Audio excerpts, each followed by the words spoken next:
కేంద్ర ప్రభుత్వం ఒక ఆలోచనతోని ఒక చిత్తశుద్దితోని ఒక్కొక్క సంక్షేమ పథకానికి ఈ విధంగా పేరు పెట్టాలని చెప్పి ఇవాళ కేబినెట్ నిర్ణయం తీసుకున్నది.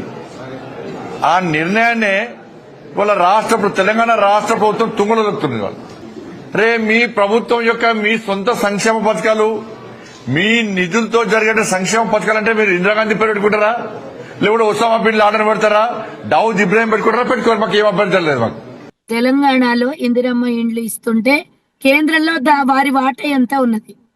కేంద్రం నుంచి వచ్చే 80,000కు మేమిచ్చేటటువంటి 5,20,000కి పొంతన ఉన్నదా?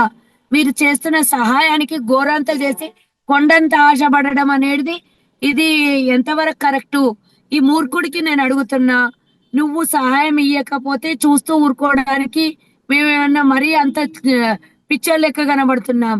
మేము కూడా రేపు ఒక నెల 2 నెలలు తెలంగాణ నుంచి CGST కట్టకుండా ఆపేస్తాం. ఆ డబ్బును మేము ఇక్కడ ఇందిరమ్మ ఇళ్లకు వాడుకుంటాం. అప్పుడు దోలు తీరుతుంది కదా, చక్కగా అవుతాడు కదా. మేము ఇక్కడ నుంచి వచ్చేటటువంటి ట్యాక్సుల్ని మేము కేంద్రానికి పంపించకపోతే చక్కగా అవుతాడు కదా. దానికి తయారున్నాడా, దానికి సిద్ధంగా ఉన్నాడా అడగండి.